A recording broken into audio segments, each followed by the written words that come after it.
शीतल ने रचा फिर से एक नया प्लान, शालिनी को साबित किया बदचलन औरत। आगे आने वाले एपिसोड में दिखाया जाएगा जहां पे बब्बर फोन करता है शीतल के पास और कहता है, शीतल, शालिनी को बेल मिल चुकी है, उसकी बड़ी बहन नंदिनी ने उसे बेल दिला दी है।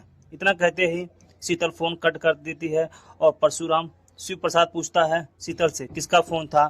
तभी शीतल झूठ बोलती है शिव से और कहती है कि वो मेरे जान पहचान वाले का फोन था। इतना कहते ही तभी वहां पे शिव प्रसाद कह रहा होता है कि मुझे एक बार शालिनी से मिलना ही होगा और मुझे उससे बात करनी होगी कि उसने मुझ पे गोली क्यों चलाई है। तभी ये बात सुनते ही शीतल के होश उड़ जाते हैं।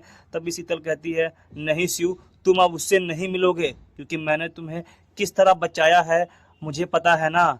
मुझे कोई गाड़ी भी नहीं मिल रही थी और मैंने अपने कंधों पे लाद के तुम्हें हॉस्पिटल पहुंचाया है और मैंने तुम्हारी जान बचाई है, लेकिन इस बार वो तुम्हें छोड़ेगी नहीं, तुम्हें फिर से मार देगी और मैं तुम्हें जाने नहीं दे सकती।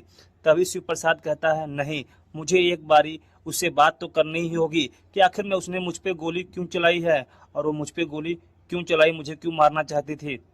इतना कहते ही तभी शीतल कहती, नहीं, मैं आपको नहीं जाने दे सकती हूँ, मैंने आपको अपना खून दिया है। तभी शिव प्रसाद कहता है, क्या? तभी शीतल कहती है, हाँ, मैंने आपको अपना खून दिया है और आपकी जान बचाई है, मैं आपको जाने नहीं दे सकती हूँ।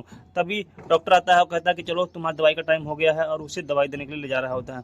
तभी इधर शीतल फोन करती है बब्बर के पास और बब्बर को कहती है कि तुम एक स्मार्ट, एक अच्छे सुंदर लड़की का इंतजाम करो और अब हम शालिनी की ज़िंदगी में उस लड़की को इंतजाम इंटर करेंगे ताकि उसे बदचलन साबित कर सके। बब्बर कहता है, ठीक है, हो जाएगा।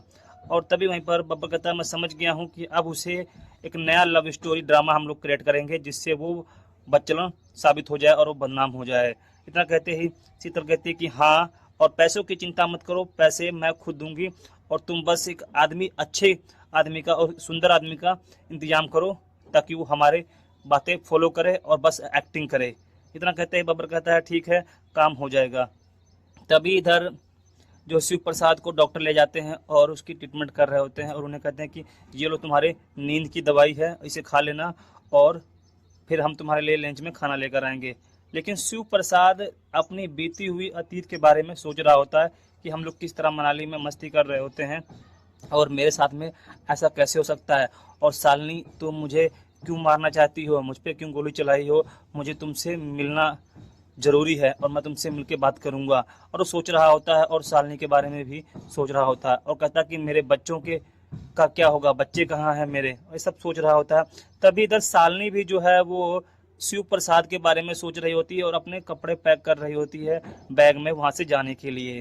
तभी अचानक शिव प्रसाद के कपड़े सामने आ जाते हैं। उसे देखकर शालिनी और भी ज़्यादा रोने लग जाती है और चिंटू और पीहू भी बहुत ज़्यादा रो रहे होते हैं अपने पा को याद करने के।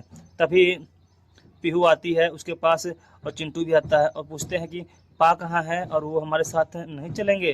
तभी शालिनी कहती है, मुझे नहीं पता बेटा। तभी वहीं पर शालिनी जो है वो बहुत ज़्यादा रो रही होती है और वो अपने बीते हुए अतीत के पल के बारे में एक एक सोच रही होती है कि हम लोग किस तरह मनाली में मस्ती कर रहे थे और कितना अच्छे से रह रहे थे और अचानक से ये कैसा मोड़ आ गया है कि मुझे उनके बिना रहना पड़ रहा है। तभी इधर कपड़े पैक करके बाहर निकलती है तो देखती है सामने नंदिनी आ गई होती है। नंदिनी कहती है कि शालिनी, तुमने सारा सामान पैक कर लिया है? तभी शालिनी कहती है कि हाँ। नंदिनी कहती, चलो आओ मेरे साथ में। तभी शालिनी कहती, नहीं, मैं उस दीक्षित परिवार के पैसों से खरीदी हुई फ्लाइट से मैं नहीं जाऊंगी, मैं अब ट्रेन से जाऊंगी। तभी नंदिनी कहती है कि मेरी बात तुम समझो, तुम अकेले कैसे जाओगी?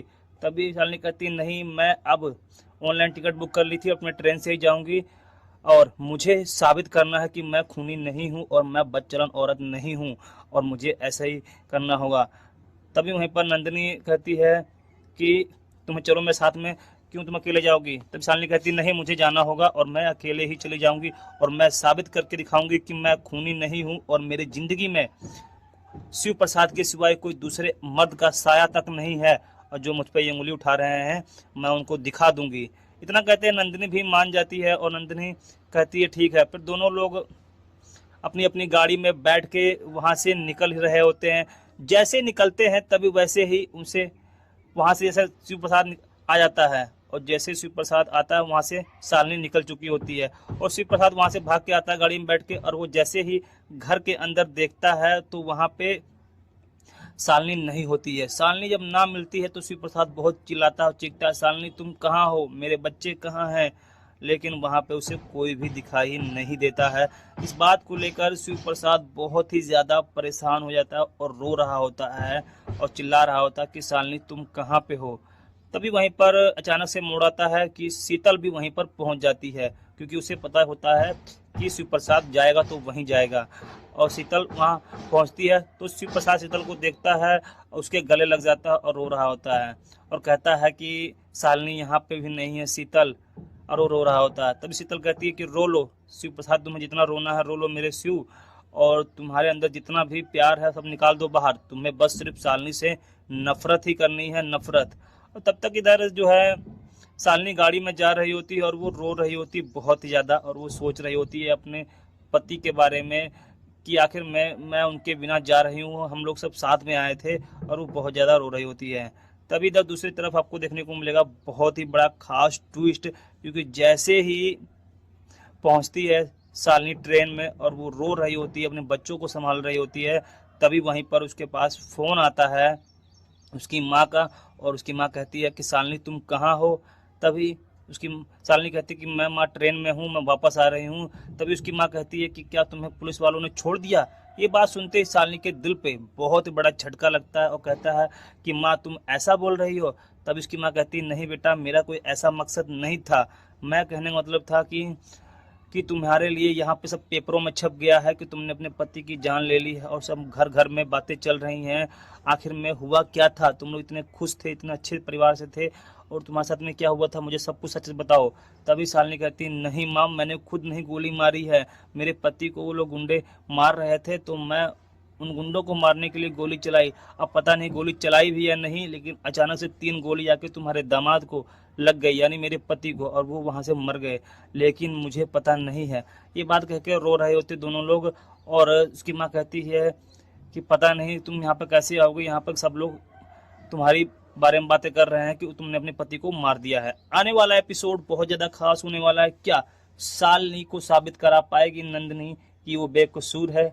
अब शीतल का अगला प्लान क्या होने वाला है? क्या उसे नए शख्स की एंट्री करा देगी उसकी जिंदगी में? आने वाला एपिसोड बहुत ज्यादा खास होने वाला है। तो आने वाले एपिसोड को देखने के लिए सब्सक्राइब कर लें हमारे चैनल को, साथ ही साथ घंटी को प्रेस करें ताकि आपको इसी तरह डेली एपिसोड की जानकारी देखने को